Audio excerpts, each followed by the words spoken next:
परम स्नेही मित्रों एवं मेरे प्रिय छात्र छात्राओं, शुभ दिनम। आपका दिन शुभ हो। पिछले वीडियो में मैंने दीर्घ संधि पर बात की थी। आज आपके लिए खास प्रस्तुति है गुण संधि।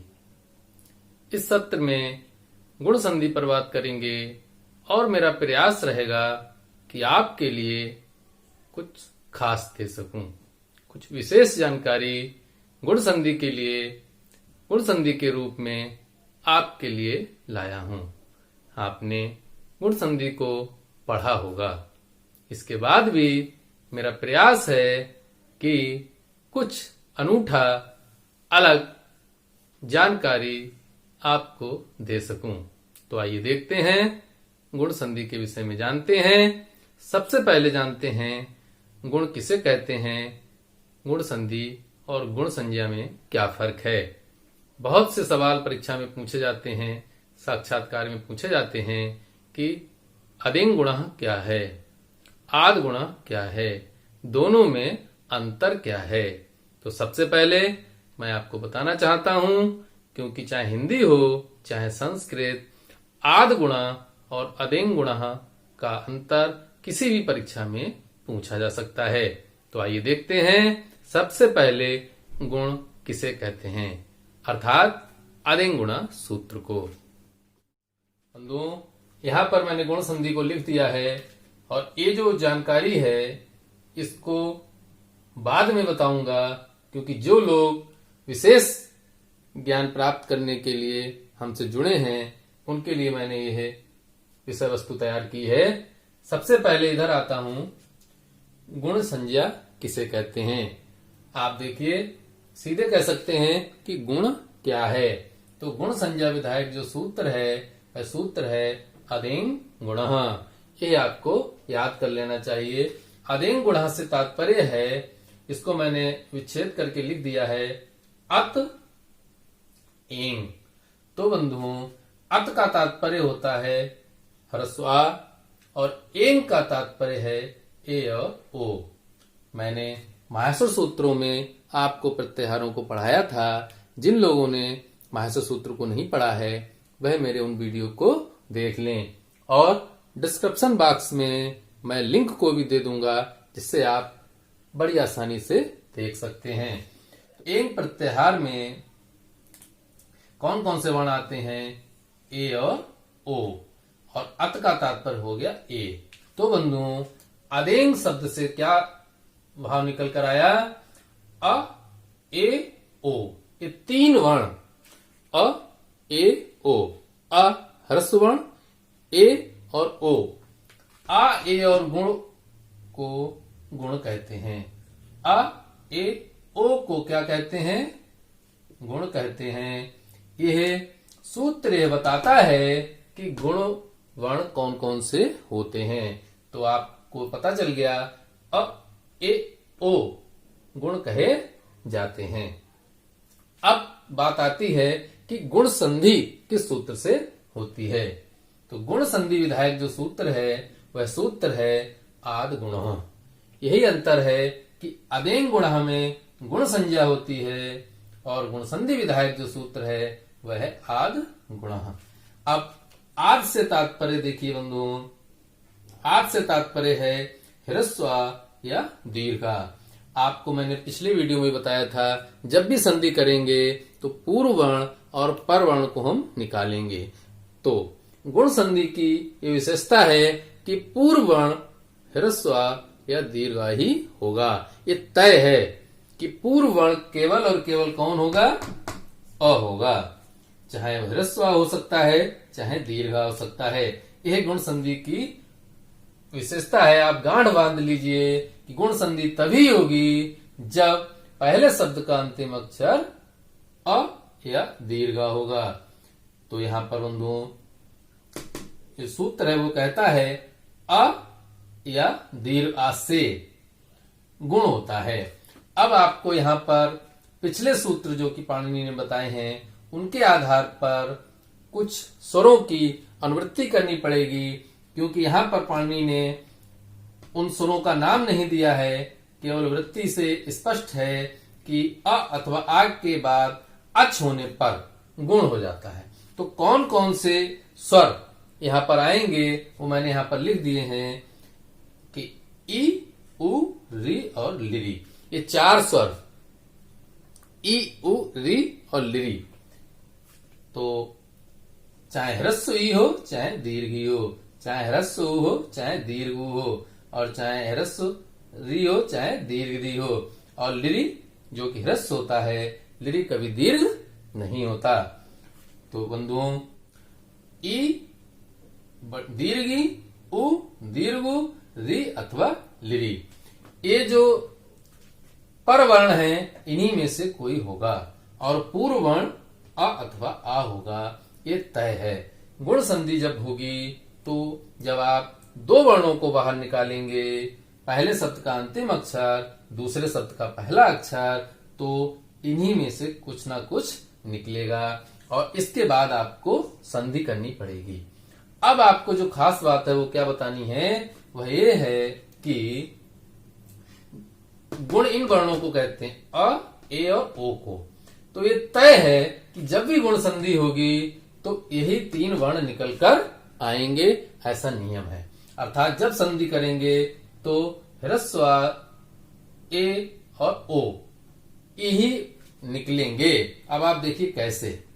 अभी कुछ लोग ये चाहते हैं कि मैं तैयार कर लूं, याद कर लूं और रट लूं, और उस आधार पर समझा रहा हूं कि ह्रस्व और दीर्घ पूर्व में होगा, पश्चात में ई अथवा दीर्घी होगा, तो गुण हो जाएगा ए। क्या हो जाएगा, देखिए ए है यहां पर, तो ए ही होगा। इसी प्रकार ह्रस्व या दीर्घ आ के बाद ह्रस्व या दीर्घ आएगा तो क्या हो जाएगा, ओ। देखिए क्या है, ओ। इसी प्रकार आ अथवा आ के बाद री आएगा तो क्या हो जाएगा, अर, और आ अथवा आ के बाद री आएगा तो क्या हो जाएगा, अल। ये तो आप रट लेंगे कि ए, ओ, और अल हो जाता है इनके स्थान पर। ठीक है। अब ये क्यों हो जाता है, इन्हीं आदेशों को क्यों प्राप्त होता है, गुण केवल ऐसे ही क्यों होता है, रा और ला कहां से आ गया। यहां पर देखिए रा और ला कहीं पर नहीं है, केवल 3 ही गुण हैं, अ, ए और ओ। तो आपको यह समझने के लिए कि यहां पर अर हुआ और यहां पर अल हुआ, इसके लिए आपको थोड़ा समय देना पड़ेगा, और जो लोग ये जानना चाहते हैं विस्तार से उनके लिए मैंने ये तैयार किया है। तो बंधुओं अब आपको ये देखना है कि जब मैंने कहा कि 3 ही गुण हो सकते हैं, अ, ए और ओ, तो अर और अल कैसे हो गया। अभी मैं आपको बता दूं बंधुओं, जो लोग संक्षेप में जानना चाहते हैं उनके लिए ट्रिक भी मैं बताऊंगा कि कैसे आप गुण संधि को तैयार करेंगे। तो ट्रिक के लिए थोड़ा सा इंतजार कीजिए। अभी जो लोग मेरे साथ जुड़े हैं, जो कुछ विशेष जानना चाहते हैं, उनके लिए प्रस्तुति है। देखिए, एक सूत्र है स्थाने अंतरतमा। जब भी कोई आदेश होगा तब अंतरतमा अर्थात बहुत अधिक सादृश्य के साथ होगा, जिसका अत्यंत निकट संबंध होगा वही आदेश होगा। और एक सूत्र है उरण रपराह, जो कि यहाँ पर काम आएगा, अभी मैं आपको बताता हूँ। सबसे पहले तो आपको ये देख लेना चाहिए कि कुछ उच्चारण स्थान के आधार पर गुण संधि को समझाने का प्रयास कर रहा हूँ। कैसे, कंठ किन किन का उच्चारण स्थान है, तालु किसका उच्चारण स्थान है। अब आप देखिए, ये जो मैंने यहाँ पर लिखा था ह्रस्व और दीर्घा, ये जो ह्रस्व और दीर्घा है, अकुह विसर्जनीय नाम कंठ सूत्र से जो आ अथवा दीर्घा है, इसका उच्चारण स्थान कौन है, कंठ है। तो बंधु यहाँ पर आप अगर नीचे तक जाएंगे तो केवल आपको ह्रस्व दीर्घा ह्रस्व दीर्घा ह्रस्व दीर्घा ह्रस्व दीर्घा ही मिलेगा, और इनका उच्चारण स्थान कौन है, कंठ है। और आपको ये भी पता है गुण संधि में पूर्व वर्ण अ अथवा आ ही होता है। तो देखिए, आ अथवा आ हो गया आपका उच्चारण स्थान कौन हो गया, कंठ। अच्छा, अब यहाँ पर चलते हैं। देखिए, ई अथवा दीर्घी, तो यहाँ पर मैंने लिया ई अथवा दीर्घी। इसके बाद देखिए क्या है, उ अथवा दीर्घु, उ अथवा दीर्घु। इसके बाद क्या है, री। यहाँ पर क्या लिया है, री, लिरी, लिरी अर्थात ए। मैंने इन चारों वर्णों को अलग अलग यहाँ पर दर्शाया है और आपकी समझ में आएगा कि संधि, गुण संधि का जो तात्पर्य है, उद्देश्य है विद्वानों का, हमारे ऋषि मुनियों की जो साधना है वह क्या है। उसे देखिए, पहले ले लेते ई अथवा ई को। तो बंधुओं, इच वैसा नाम तालु, ये सूत्र है। उच्चारण स्थान सभी लोगों ने पढ़े होंगे, फिर भी किसी ने हिंदी में पढ़े होंगे, किसी ने संस्कृत में पढ़े होंगे। तो आपको पता होना चाहिए, आ अथवा आ उच्चारण स्थान कंठ है, ई अथवा दीर्घ ई का उच्चारण स्थान तालु है। अब पहले यहाँ पर जोड़ लीजिए, कंठ और तालु को जोड़ेंगे तो क्या बनेगा, कंठ तालु। सामान्य सी बात है कि कंठ और तालु को जोड़ेंगे तो क्या बनेगा, कंठ तालु। ऐसे यहाँ पर आ जाइए, कंठ और ओष्ठ को जोड़ेंगे तो क्या बनेगा, कंठोष्ठ। अब देखिए, यहाँ पर दीर्घ और ह्रस्व कंठ में चला गया और पदमानिया नाम ओष्ठो सूत्र से ऊ का उच्चारण स्थान कौन होता है, ओष्ठ होता है। तो कंठ और ओष्ठ को जोड़ेंगे तो कंठोष्ठ बन जाएगा। अब मैं आपको बताता हूं कि कंठ और तालु को जोड़ा तो कंठ तालु बन गया। अब आप देखिए, जब आ और ई जुड़ेंगे, आ और ई को जब जोड़ेंगे तो कंठ तालु वाला है जो गुण है या गुण अक्षर है, उसी को हमें लेना होगा। अब ध्यान करेंगे आप, ए दैतो कंठ तालु एक सूत्र है, उससे ए और ए, ये दो वर्ण कंठ तालु के अंतर्गत आते हैं बंधुओं। ए आता है और ए आता है। अब आपको ये ध्यान रखना है कि जब कंठ और तालु को जोड़ेंगे, आ और ई को जोड़ेंगे, तो आद गुणा सूत्र से केवल गुण संज्ञक वर्ण का आदेश है। किसका आदेश है, केवल गुण संज्ञक वर्ण का आदेश है। और गुण कौन है, ए। गुण कौन है, ए। आपका ए गुण के अंतर्गत नहीं आता। तो जो ए है वह गुण है, इसी ए को हम यहाँ पर स्वीकार करेंगे, इसको स्वीकार नहीं करेंगे। अर्थात कंठ तालु आपका जो ए है वह संधि होने के बाद आपके सामने आ जाएगा। इस प्रकार आप जब संधि करेंगे तो आ और ई के स्थान पर ए का प्रयोग करेंगे, जो कि अभी हम उदाहरण के साथ देखेंगे।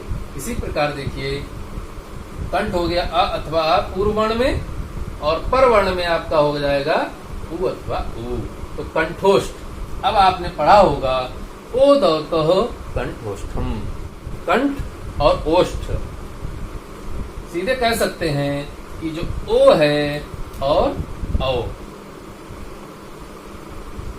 ये दो वर्ण ओ और औ, ये दो वर्ण बंधुओं कंठोष्ठ, इनका उच्चारण स्थान कंठोष्ठ है। अब यहाँ पर दो कंठोष्ठ हैं, तो अब हमको ये देखना है कि कौन सा कंठोष्ठ हमको आदेश करना है। तो बंधुओं, आपको पता है गुण केवल तीन कहे जाते हैं, या तो अ या ए या ओ। तो यहाँ पर औ है ही नहीं, तो औ चूंकि गुण आदेश, गुण कहा ही नहीं जाता, औ को गुण नहीं कहते हैं, इसलिए औ को यहाँ से हटा देते हैं। अब क्या शेष बचता है, ओ। तो तात्पर्य क्या निकल कर आया, आ और ऊ को जोड़कर क्या बनेगा, ओ बनेगा, जो कि गुण संधि के अंतर्गत आएगा। आद गुणा सूत्र से ओ अत्यंत सादृश्य आदेश हो जाता है। इसी प्रकार अब आपको बताना है, कंठ आपका ह्रस्व दीर्घ हो गया और मूर्धा हो गया आपका री। तो देखिए, री ऋतु रसाणाम मूर्धा, तो जो री है उसका उच्चारण स्थान बंधुओं मूर्धा होता है। जब कंठ और मूर्धा को जोड़ेंगे तो संधि भी कंठ और मूर्धा ही होनी चाहिए। आप समझ रहे होंगे। तो अब आपको ये देखना है कि जो आद गुणा सूत्र है वह कहता है गुण आदेश होगा। तो गुण तो केवल तीन वर्ण है, आ, ए और ओ, तीन वर्ण है। तो बंधुओं, आद गुणा सूत्र से री के स्थान पर आ आदेश हो जाता है। अब देखिए री को क्या हो गया, अ आदेश हो गया। मैंने यहाँ पर री के स्थान पर क्या आदेश कर दिया, अ आदेश कर दिया। इसी प्रकार दूसरा उदाहरण भी ले लीजिए, फिर बताता हूँ। आ तो हो गया आपका कंठ, और जो लिरी है, चौथा जो आपने 4 सुर लिए थे उनमें जो चौथा है वो लिरी है। तो लिरी का उच्चारण स्थान कौन है, दंत। तो जो लिरी है लितुलसानाम दंताः, तो लिरी का उच्चारण स्थान कौन है, दंत है। अब कंठ और दंत को जोड़ेंगे तो कंठ दंत ही होना चाहिए। यह जब हम प्रयोग करेंगे तो आप देखेंगे कैसे प्रयोग होगा। अब आ और लिरी के स्थान पर आ आदेश हो जाता है। अब आपको एक बात ये बतानी है कि जो री है और लिरी है ये सवर्ण कहे गए हैं। री और लिरी को सवर्ण कहा गया है, और जो री है वह 30 का बोधक है।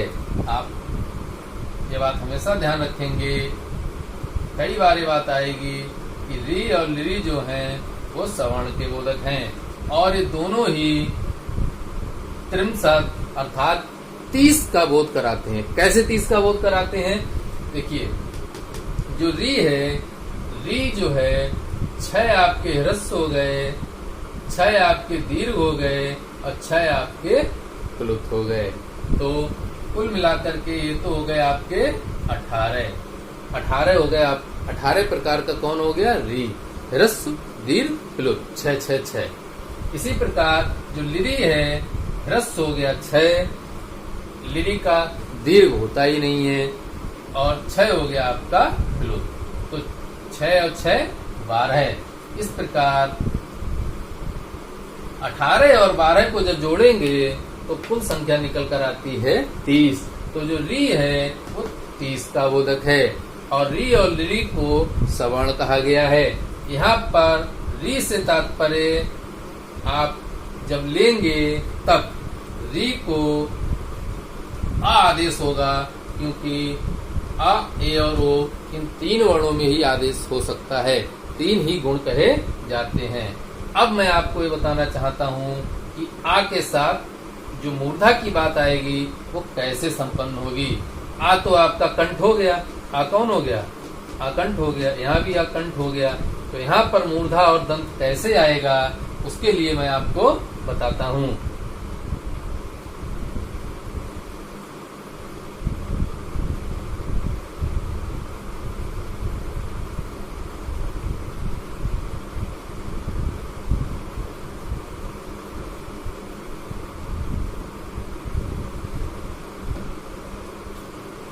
देखिए बंधुओं, एक सूत्र है पुरण रप्रह।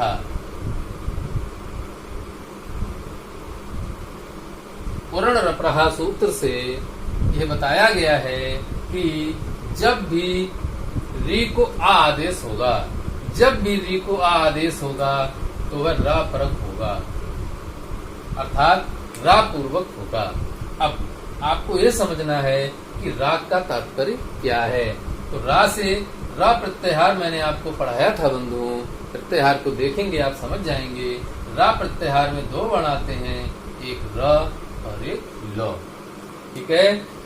अब उरण रप्रह सूत्र कहता है कि जब भी री को अ आदेश होगा या री को ई आदेश होगा या री को उ आदेश होगा तो वह रा परक ही होगा।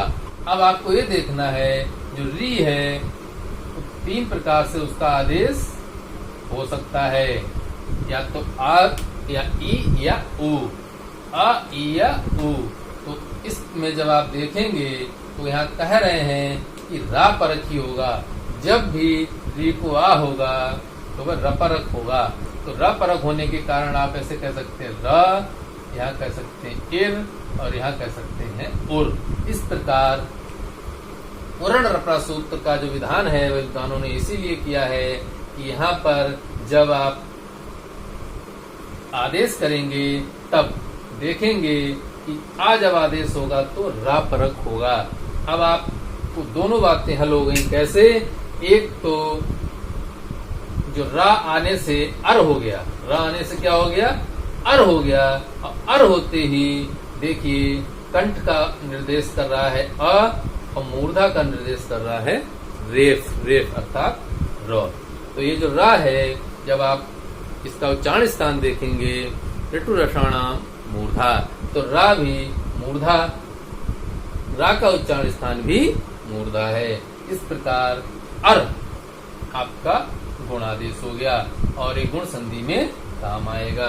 इसी प्रकार यहाँ पर जब चलते हैं तो लिरी को आदेश हो गया अ, और पूर्ण रपरा सूत्र कहता है कि जब भी अ आदेश होगा तो र परक और ला परक होगा। तो यहाँ पर हम ला परक क्यों ले लेंगे, क्योंकि जो ला है उसका उच्चारण स्थान दंत है। आप देखेंगे लृतु लसानाम दंतः, तो ला का उच्चारण स्थान कौन है, दंत है। और इस प्रकार कंठ का प्रतिनिधित्व कौन कर रहा है, ह्रस्व आ कर रहा है, और दंत का प्रतिनिधित्व कौन कर रहा है, ला कर रहा है।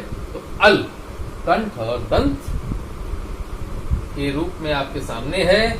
और इस प्रकार गुण संधि में जो चार आदेश हुए ए, ओ, अर और अल, ए, ओ, अर और अल, ये कैसे हुए ये मैंने आपको बताया। अब मैं आपको बताता हूँ, इस संधि को उदाहरण के साथ आपके सामने लाता हूँ।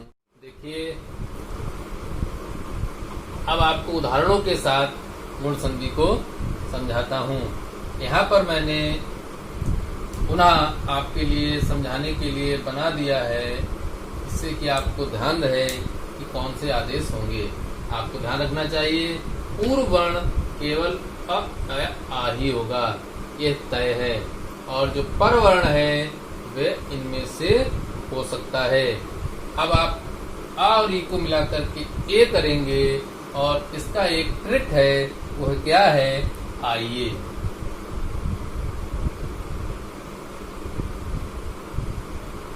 इसको याद कर लीजिए। आ ई ए मतलब क्या हुआ, आ के बाद अगर ई आता है तो ए हो जाता है, आ ये। ठीक है, इस फार्मूले के आधार पर जो लोग सरल दृष्टि से सीखना चाहते हैं उनके लिए ये फार्मूला है आ ये।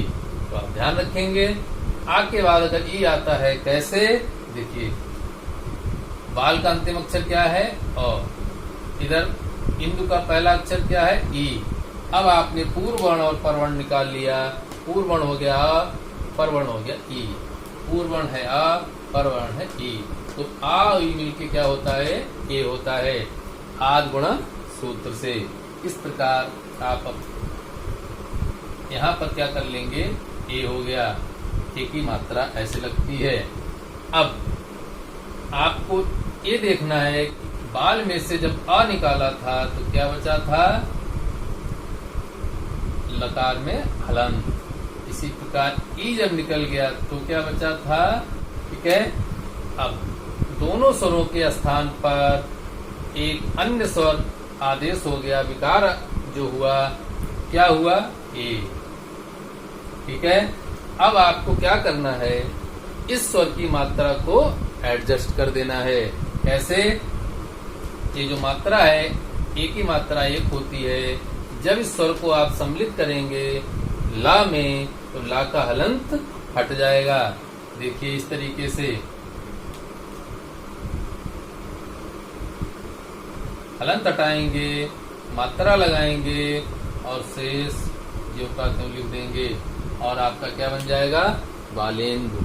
ठीक है, इसी प्रकार आप देखिए रसना में दूसरा उदाहरण, रसना में अंतिम अक्षर क्या है, आ, इंद्रिय का पहला अक्षर क्या है, ई। अब देखिए आ ई ए, जब आ होता है पूर्व वर्ण, ई होता है पर वर्ण, तो ए हो जाता है, आइए। तो यहाँ पर आ ई मिलकर के आप क्या कर देंगे, आ और ई मिलकर के क्या हो गया, ए। आ और ई मिलकर के क्या होता है, ए। इसी प्रकार अब आपने आ निकाल लिया तो यहाँ पर क्या शेष बचा, न हलंत। ठीक है, और इसी प्रकार ई निकाल लिया तो क्या शेष बचा, इतना आप जरूर याद रखेंगे, जब आप पूर्व वर्ण पर वर्ण निकालेंगे तो शेष भाग पर विशेष ध्यान रखेंगे। अब दोनों स्वरों के स्थान पर क्या आदेश हो गया? ए आदेश हो गया। अब आपको जोड़ते समय क्या करना है?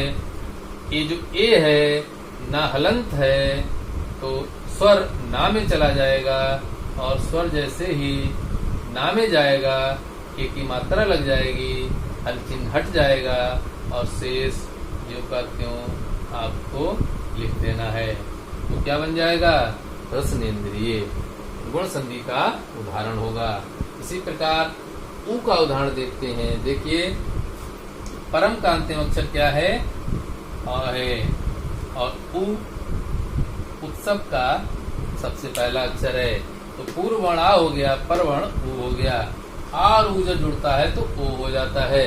इसी प्रकार बंधुओं, जैसे आपने याद किया था आइए, वैसे ही आप याद कर लीजिए आओ।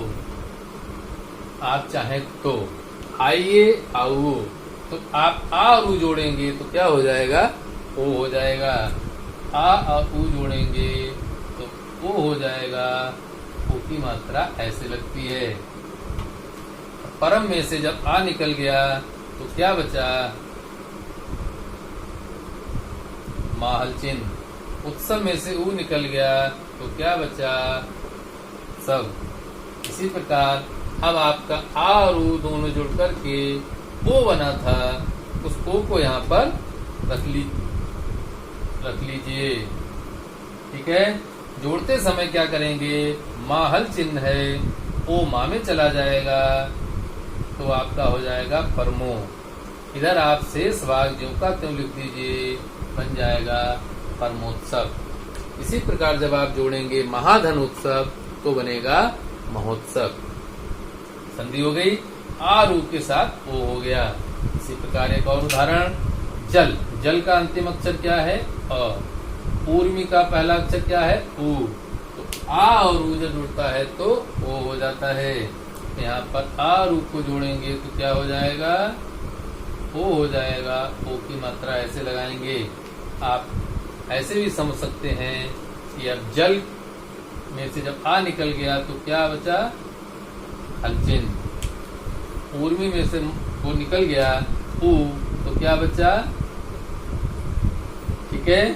अब दोनों मिलकर के आ और ऊ मिलकर के ओ बना था, ओ की मात्रा को यहाँ पे ले लीजिए। आप ऐसे भी कर सकते हैं। ओ की मात्रा को आपने यहाँ पर ले लिया और अगली पंक्ति में जब आप सुधार करके लिखेंगे, स्वर को शामिल कर देंगे, हलंत हटा देंगे और शेष भाग ज्यों का त्यों लिख देंगे। आपका बन जाएगा जलोर्मी। ठीक है। इसी प्रकार समुद्र धन ऊर्मी जब आप बनाएंगे तो बनेगा समुद्रोर्मी। इस प्रकार इकार और उकार का उदाहरण आपने दो उदाहरण देख लिए। अब आपको बताता हूँ सप्तधन ऋषि री का उदाहरण आपके सामने। देखिए, सप्त का अंतिम अक्षर क्या है? और ऋषि का पहला अक्षर क्या है? री। अब आ और री मिलकर के गुण आदेश होता है अर। मैंने अभी आपको बताया था कि गुण हो गया आ और रा हो गया पूर्ण रपरा सूत्र से रा परक होकर के आया गया अर। अब बहुत ध्यान रखना है, यहाँ पर जल्दी करते हैं लोग और गलती होती है।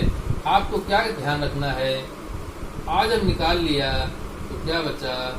सप्त। हल चिन्ह लगा लीजिए। सप्त में ता हल हो गया, आ अलग हो गया, ऋषि में री अलग हो गया और अंत में क्या हो गया? शी। इस प्रकार आप लिख लेंगे। इसमें कोई समझने में समस्या बिल्कुल नहीं। आ री दोनों मिलकर क्या हो गया? अर।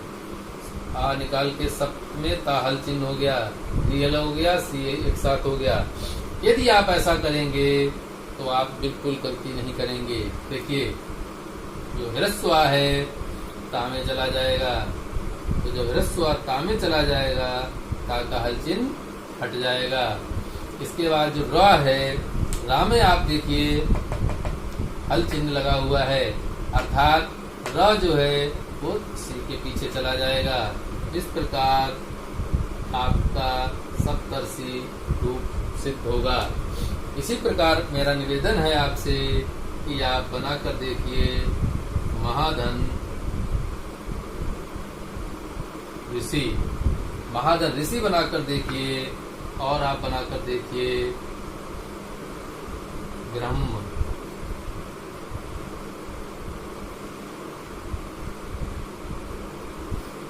ब्रह्मधन ऋषि। तो महाधन ऋषि आप बनाकर जरूर देखें, ब्रह्मधन ऋषि आप सिद्ध करके देखिए। आप उनकी संधि करेंगे तो आप निश्चित रूप से सही अभ्यास कर लेंगे। अब मेरा एक और उदाहरण है जो कि लिरि से संबंधित है। देखिए, तव धन लिरिकार, तब का अंतिम अक्षर क्या है? अ।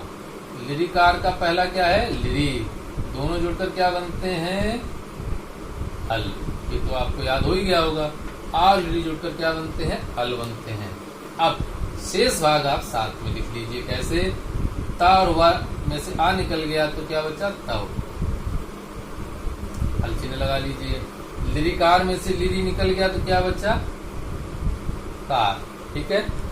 अब आपको कुछ नहीं करना है, केवल ये देखना है कि आपस में जोड़ देना है। तो देखिए, आ तो चला गया वा में, ह्रस्वा है वा में चला गया, हलंत हट गया। ये देखिए, ला में हल चिन्ह लगा हुआ है तो ला तो आधा ही रहेगा, और शेष भाग क्या है? कार। तो क्या हो जाएगा? तवलकार। ठीक है। ये उदाहरण आपका लिरि का हो गया। अब मेरा निवेदन है कि कुछ आप उदाहरण अपने आप सिद्ध करेंगे। कौन कौन से? एक और उदाहरण मैं बताता हूं, उसे आप करके देखिए। मम धन लिरिकार। जिस प्रकार तव धन लिरिकार था, ऐसे ही आप बनाइए मम धन लिरिकार। और इधर आप परमोत्सव आदि जो बनाए थे आपने, तो कुछ उदाहरण आप अभ्यास के लिए कर लीजिए। कैसे? एक उदाहरण आप सिद्ध करिए, गणधन ईस। ठीक है, गणधन ईस। और एक उदाहरण आप सिद्ध करिए,